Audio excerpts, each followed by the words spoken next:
If I'm being completely honest, I wanted to shoot this episode on my quick trip to Indianapolis, but while preparing with my normal level of research, I was shockingly disappointed in the lack of topics I'd be interested in discussing, almost to the point of scrapping the episode completely. Even on my Instagram searches, I was beginning to think Indy was just recently divorced CrossFitters and forklift drivers. What I failed to manifest was the spirit of the whole Cycle Path series in the first place. The history doesn't matter. Every bike ride has a story. If you explore enough, the story writes itself. It's my job to capture it and convince you that every ride is an adventure. I may have been wildly unprepared to film this episode, but by simply getting out and exploring, I think we created a story everyone can enjoy, and maybe even surprised ourselves a bit.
What's going on, guys? Welcome back to an episode of Cycle Paths. Today I'm with my friend Andy. Other Andy. Me and him used to be in a band together. And today we're here exploring Indianapolis, just kind of riding some of the Greenway trails. And then tonight we're going to see Nickelback. Featuring 3 Days Grace. Today I'm riding my state all-road 6061, and Andy is on his Poseidon X. Today we are riding a classic rails to trails path called the MONON Trail. The MONON starts in downtown Indianapolis and goes straight north 25 miles to the town of Sheridan. On the ride, Andy and I were both pretty surprised at how much there is to explore along the way. We hit some really unique locations, I revisit a painful childhood memory, and we explore a prolific serial killer's property that the MONON Trail conveniently passes through. So technically we started our ride on the Cultural Trail in downtown Indianapolis at the Old National Theater, where we would be seeing the band Polyphia later in the evening.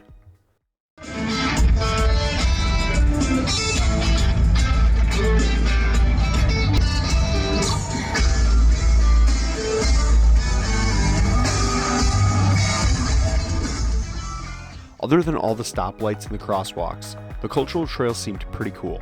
It had tons of history markers and art displays to check out, and the sections we rode were really smooth and well mapped. Unfortunately, we didn't have much time to do the whole trail, but hopefully in the future I'll have a little more time and I can check out the whole loop. What is perhaps the most interesting alleyway of all the alleyways I've ever explored? Chatham Passage is an art display that pays tribute to a 1920s lingerie factory that was formerly located here. The ornate steel grate is inspired by lace, and underneath the grate they pump floral smells into the alley as a historical reference to luxury and intimacy. Although it was cool to experience firsthand, I'm not totally sure if you want an alleyway to smell erotic and intimate, but then again, maybe I'm just old-fashioned.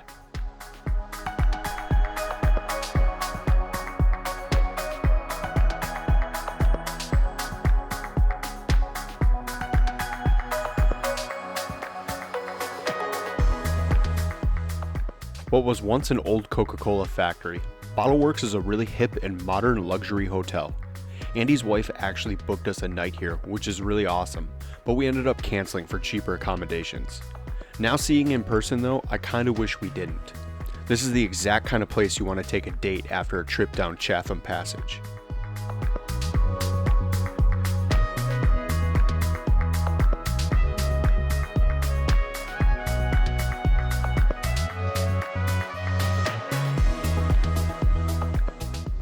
After checking out the BottleWorks Hotel, we dipped around some construction to get over to the MONON trail. From there, things were pretty straightforward.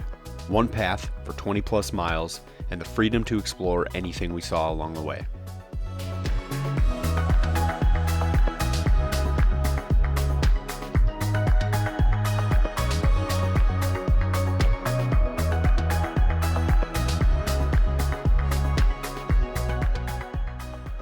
Something that really stood out to us were some of the houses along the MONON. It was almost like their front doors and mailboxes were on the trail, which is something I've never seen before, although I'm sure it does exist in other places. It kind of got me thinking that the walkway up to my house should probably be a pump track, just to keep things interesting for the mailman.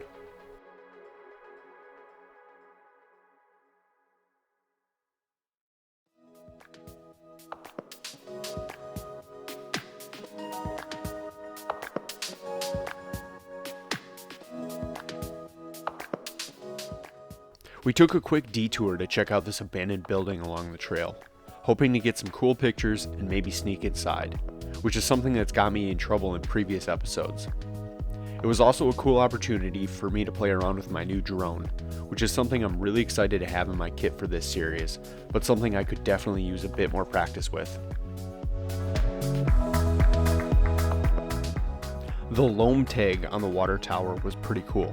Whoever this guy is dominates the graffiti culture along the MONON trail. His tag was everywhere we went, and this was the most impressive one that we saw.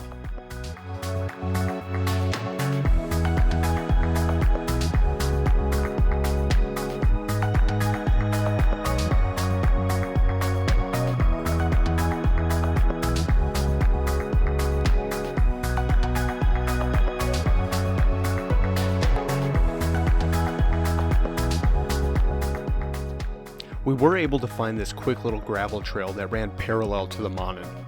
It made us feel like we were really out adventuring for about 3 minutes. At the end, we crossed over a small section of the original rail line that went through here, connecting Louisville, Kentucky to Chicago.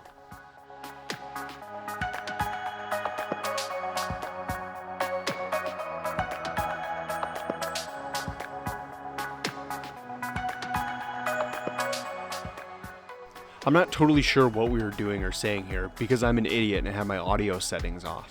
That's why this entire episode is pretty much a voiceover. And look, there's that loam tag again.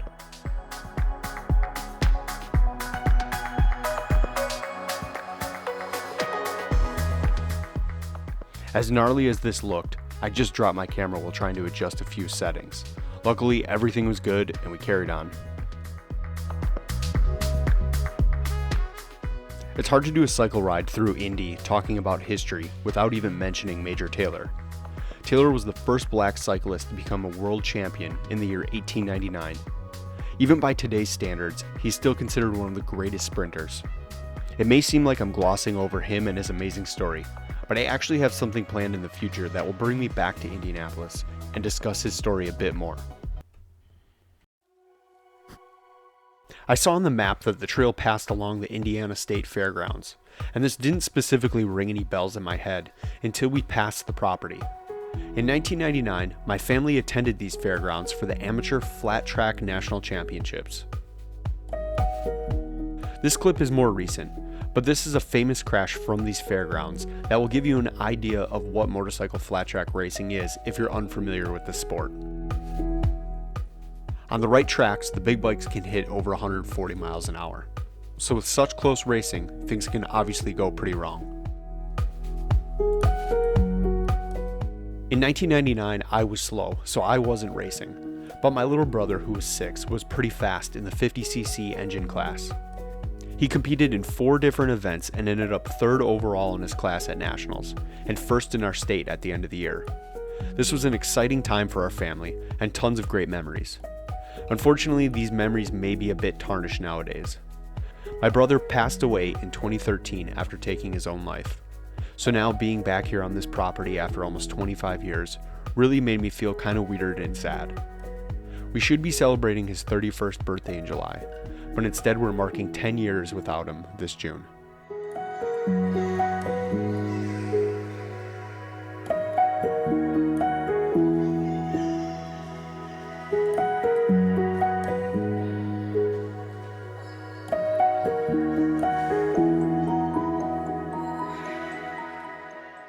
I also found this clip of the 2011 Indiana State Fair stage collapse. 7 people were killed and 58 were injured when the main concert stage collapsed in a storm. This terrifying video was taken from the event. I just happened to stumble across this footage while doing research for this video, and I thought it was wild and deserved a mention. As we made our way further north, we passed through some really cool suburbs, like the cultural district of Broad Ripple and the more upscale, laid-back, and developing area of Carmel. This brought us to the last spot we wanted to check out on the MONON Trail, in the northern suburb of Westfield. The story of Fox Hollow Farm is pretty mind-blowing. The fact that the MONON Trail casually strolls along the property edge is incredible. This gorgeous property was once owned by successful business owner and family man, Herb Baumeister. Unbeknownst to his family, Herb was a closeted gay man who used his free time to lure men back to his property, convince them to engage in erotic asphyxia, and then murder them.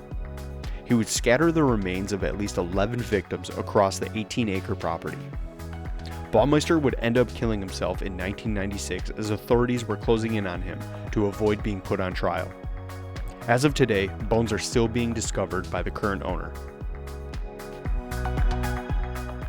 Also, I didn't feel amazing flying a drone over private property for the use of this episode and your entertainment.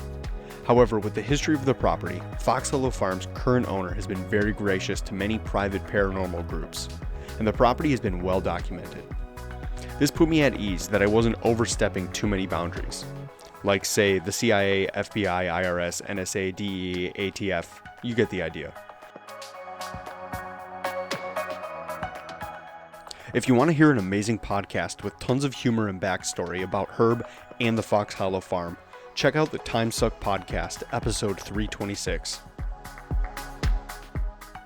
Less than a mile from Fox Hollow Farm, in a move I can only imagine is the best morbid trolling ever, this guy has skeletons propped up in his front lawn, as what I suspect is a dark tribute to the ridiculous story of Herb Baumeister.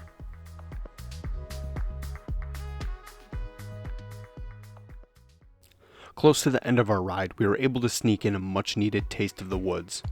Hitting the dirt on gravel bikes is always a ton of fun, even if conditions were a bit sloppy. Andy and I both enjoyed the MONON Trail in our short time in Indianapolis. I feel bad that Andy didn't get a fair guest spot on this episode with how everything came together, so I'm hoping to get him back soon for a proper feature before the end of the year. I wanted to end this episode with the story I shared about my brother. His death isn't something I would generally talk about on YouTube, but seeing how the timing of everything played out, and it now being exactly 10 years since his death, it seemed like a good way to acknowledge him. His death has had a profound effect on me and my family. It forced me to really study and map out who I am, who I want to be, and what my role in the world is. I learned valuable lessons that sometimes only tragedy can show you, like how it's okay to embrace a childish sense of adventure. Giving my eyes and my mind fresh scenery, it all makes a tremendous difference. I hope if I do anything with this series, it's not just to entertain, but to influence you to get outside, get out from behind the screen and the steering wheel, and use your body as a vehicle to explore. You don't have to go far to see new things. This series was inspired by things I discovered right out my back door. I just hope that it can have the same effect on you as it did for me.